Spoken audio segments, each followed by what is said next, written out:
Please go ahead. Okay. Hi. Hi everyone. So my name is Lindani Ntshangase. I am born and bred here in Durban, a township called Claremont. It's just a few kilometers away from here.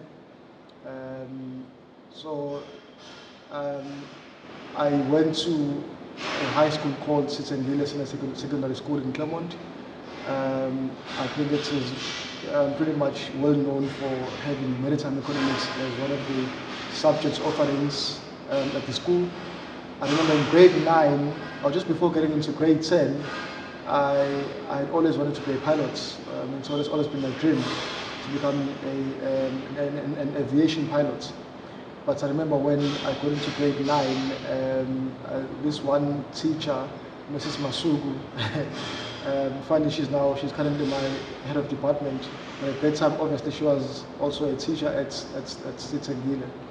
So she sort of then approached us as grade 9s then, to try and give us a brief overview of different subjects categories that you could choose from. So she introduced this maritime economics subject, which was something fascinating for me because I hadn't heard of maritime economics before.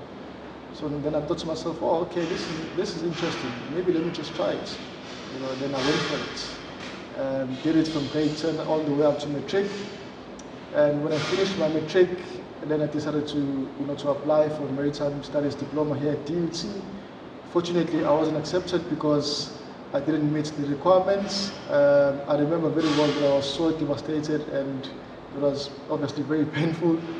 Then subsequent to that, then I was lucky to receive a bursary, to be accepted for a foundation program at UKZN at the time.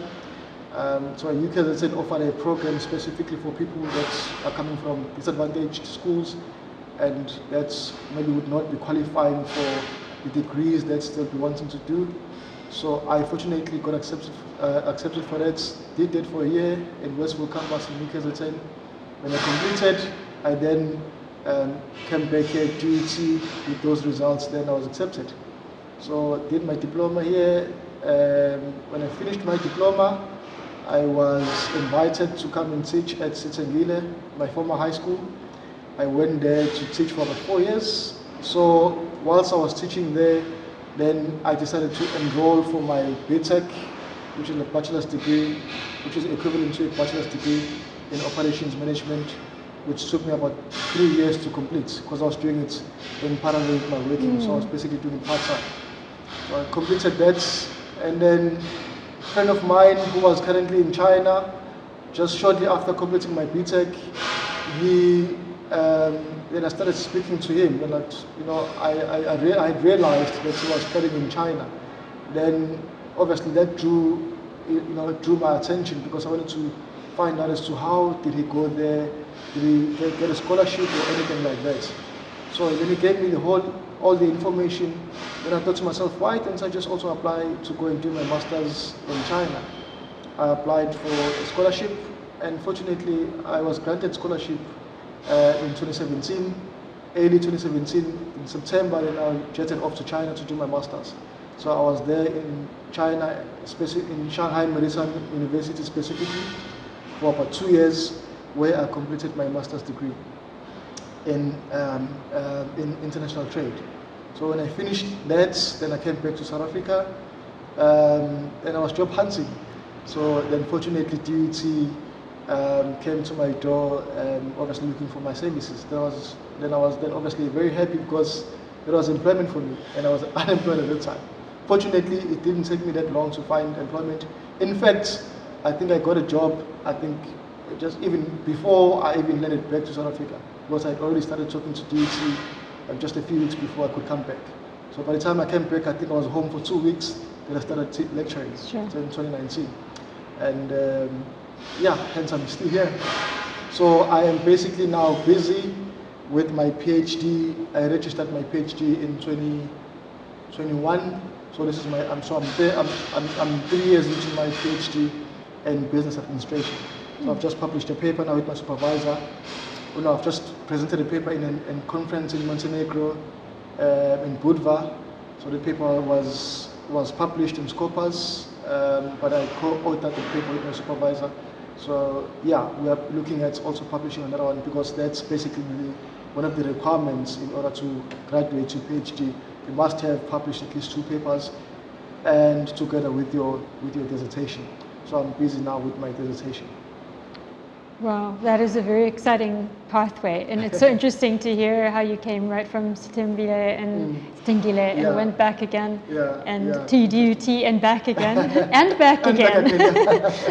And also with Margaret Masuku, kind of these parallel career paths. I'm very curious to hear how you found studying at an actual maritime university. It's dedicated to maritime, right? I've looked at the website, and it's so interesting to see all these departments, engineering, you know, but exclusively related to maritime, and also the Chinese approach to teaching and learning. Maybe if you could comment on those 2 things. What was the environment like? How did they set up the teaching and learning environment? Was it different because it was maritime than if it was just one of the specializations? And then how did you experience that in terms of maybe the Chinese aspect as a comparative approach to the way that you experience teaching and learning in South Africa? I must say the approach is relatively different. I think those people. I think that, well, for starters, I was very fascinated by their work ethic in general. I think I've never seen people that are as hardworking as they are, you know, Chinese people. So I think that's one thing that really grabbed my attention about them, that they sort of give their hearts out into whatever that they do. They are hardworking, and they really go for whatever that they want to achieve. And so I remember when I first landed in China, obviously it was a culture shock for me. Everything was new. But at the same time, it was fascinating to be at a foreign land, you know, being exposed to a different culture, and you know, having to learn a different language. Because I remember I was a bit scared as whether I would be able to survive there, because I couldn't speak Mandarin, of course, at that time, Mandarin. So luckily, when I got there, obviously I met some of the friends that could speak English. So we collaborated, became friends. And yeah, but I think I'm coming back to the teaching aspects of it. I think I think one thing that really stood out for me in that aspect is the discipline.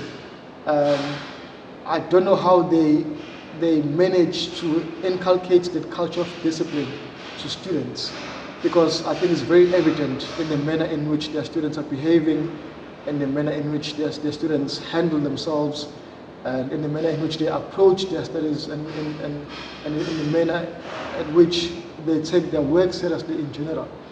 Because I remember I was very shocked at this one day in the morning. I was walking to class, and I think I was maybe 5 minutes late, and there was this one specific professor that came out of the lecture hall and was shouting at these students that were walking in late, and he was shouting at the students that were still working from afar, calling them, shouting, screaming at them, asking to run, to come into class. And you never see that here in any of the South African universities, you know. For me, that was one thing that really stood out for me. And I thought, okay, well, maybe that's one of the things that they do in order to instill that sort of discipline. So, and yeah, so everything is different, obviously. There, that university is, wow, it's mind-blowing. I remember first time I saw it, I was still doing my diploma here at DUT. One of my ex-lecturers, may his soul rest in peace because he's late now, Mr. Leon Kavenda, he once did a presentation where he spoke a little bit about SMU, and he showed us on the screen, and I was like, wow, I would love to be there, to go there at some point in my life. And I remember at that point, I never would have imagined that I would possibly be able to go there now in real life, you know, and fulfill that dream. Hence, it ended up happening. So when I got there, it was obviously a dream come true, because it's one place that I had dreamed of visiting one day or studying at one day. So yeah, that university is huge. It has, you know, like different programs, like it has engineering, there's commerce, and there's obviously like a Chinese language offering as well. we as foreigners had to learn Chinese language. It was part of their offerings as well. It was not something that was optional, it was included in the whole curriculum as something that we had to do. So I learned Mandarin, even though it was, I had to do that in the hard way because I was struggling. I remember at the start, but as time went by, I started to adapt and I started to work as hard because I could see that some of my peers were grabbing the language so quick. So I ended up also, giving a good account of myself in terms of trying to learn and spending as much time and putting as much effort in making sure that I learn this language. And I did, because I passed my language. And yeah, I remember just last week or 2 weeks back, we had a delegation from SMU visiting us here at DUT, and I could speak Mandarin with them 4 years later, imagine. So that's how I had to learn the language, and 4 years later I realized that I could still apply myself in terms of speaking the language. So I think for me that was exciting. That's fantastic. Can you think of anything that you wish you could bring back, even if you don't have, maybe you can't do it on the lecture level, but like, let's say if DUT would facilitate, that would benefit your maritime department here, in terms of maybe either the materials, the environment that you have access to, that students have access to, maybe I don't know if they incorporate more practical, if students have more interaction with people who are at sea, with opportunities to be at sea. I know DUT used to have a middle year that was at sea, and that was changed for various reasons. So the structure maybe of the program, the actual learning environment, expectations, like I've heard that at Law Hill you have to call each other cadets and captains, and even in the dorm where the students are living, or at Seaput they wear uniforms. So little things which start to impact the values and the attitudes of students. So maybe the environment, the actual curriculum. I mean, I know you were at the master's level, but you may have observed how did they work with practical stuff, and then also kind of values and attitudes or things of that level that you wish you could kind of that would be beneficial for students here. That's a good question. I think I remember here at DUT, like back in the days when I was still a student myself, we used to have students from the South African Navy that would obviously be sent to come here and do some of the courses.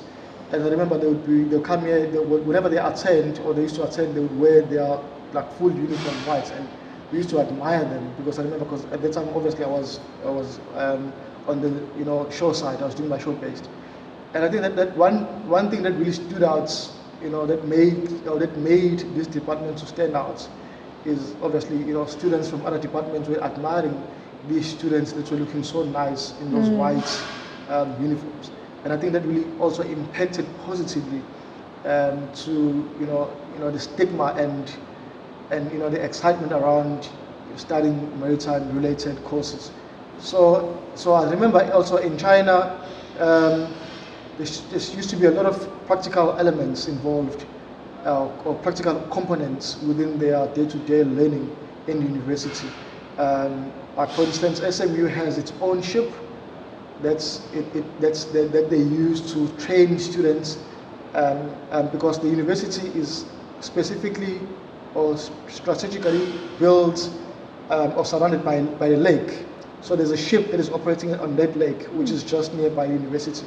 That's surrounding the university. So that ship is basically owned and run by SMU staff and students. So I think that's also one thing that's really huge in terms of them, progressing maybe a bit more than we do here in that aspect. But I think their work ethic is second to none. They are just brilliant in terms of working and focusing on their goals. They really pay attention. And I think one thing also that really now comes into my mind is, I could notice that the school is very far from the city. I think that was not by coincidence. I think they decided to build that university specifically away from the city, away from any sort of distractions, away from any clubs, any nightlife, lights and glitters and whatever the case may be. I think that sort of also helped in terms of helping the students to focus more on their studies as opposed to, being distracted to things that are happening around them. I remember it used to take me about plus or minus 2 hours to get from our university to the nearest city center. Wow. And mind you, the university is in the same city, but from where we were to the city center it took about 2 hours approximately. So that tells you exactly how far the school is. It's just away from all the possible distractions that are happening around. And I think also maybe those things also do play a role in terms of positively impacting the education of the students in the maritime facility or in the maritime institution. I also used to see a lot of companies, like logistics companies, coming in on campus, addressing students, and I remember students were easily recruited because I managed to make a few Chinese friends, and not one of them that I'd met and had graduated would struggle to find work, because all of these companies would have been to campus already, would have sort of made that relationship with the university, and as a result, it was easier for students to be placed to all of these companies. So, so their facilities basically also, they are very good, and yeah. Go ahead with that if you had something in mind you wanted to say about that. No, just facilities, because I remember, like for instance, the engineering side, they do have like the simulators. Even though I don't quite remember as to how many of them are there, but I remember seeing one on campus, and I think for me that's also very huge, because imagine having, because I know here in South Africa, a lot of universities or universities that offer, maritime studies like us, never really used to have a simulator until recently. I remember seeing one in Transnet, but like a maritime higher institution of learning has never really owned one until maybe recently, of which that's something that has always been there at SMU. So I think that's having had that experience and been around students in another environment, does that give you insight into South African students, maybe the challenges that they face? Because, and I know that looking at the shore side is a little bit different, because the students who are going to sea are more maybe competing internationally against cadets from other countries who might have some of those benefits of maybe their great-grandfather was a sailor, and it's been in there, that knowledge has been passed down, and maybe like in the Philippines it's a big part of the nation's identity. So I don't know if you saw things that made you reflect on what South African students need, or what do you need to impart to them or develop in them to make them able to compete well. And if we're talking about shoreside, maybe as they're engaging, the things you were talking about today, they're engaging with, they're still in this international industry where they're engaging with ships from all different countries. Are there things that you think that they need focus on, maybe even in addition to the content, to develop those kinds of characteristics that will make them really have excellence in this industry? And be well recognized. I think one big challenge that South African students are facing right now, especially in the maritime side, is the stigma of that there is that bad stigma that is associated with South Africans in general, which is laziness, and unfortunately that stigma has also kind of negatively impacted even students badly, even in the maritime sector. Because one thing that I know for sure, take for example a company like Maersk. I know for a fact that Maersk used to be one of the big recruiters of South African students in the seagoing side. But I remember also there was a period where it just stopped, because obviously there was just a whole lot of negative connotations that's associated with the South African students. Like for instance, as I mentioned earlier on, the stigma of them being known as lazy and not really giving their best in terms of doing their work on board vessels, and I think we unfortunately competing with that. We basically have to get rid of that sort of mountain in front of us, because obviously maybe it might have been left by the previous students that worked at sea and sort of displayed that kind of attitude. So now, unfortunately, the up and coming students are faced with the reality of having to fight that mountain or huge mountain in front of them, so that they can also make their mark and within the wider scope of the maritime industry. So I think, and also having mentioned the fact that countries like the Philippines, those countries are naturally maritime nations.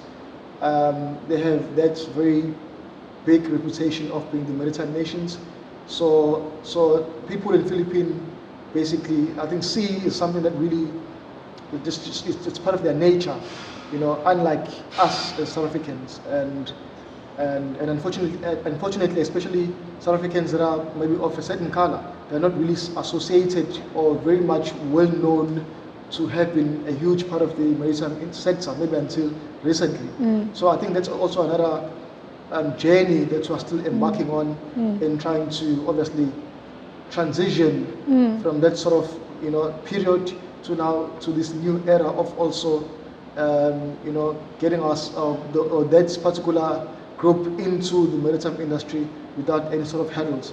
So I think we just basically need to also make sure that we align the curriculum as universities of maritime, in ensuring that when we get hired by these international companies, we also display that level of competence, so that we also impress them and advertise ourselves in that regard, so that they will gain interest in even getting more South Africans to come and join them.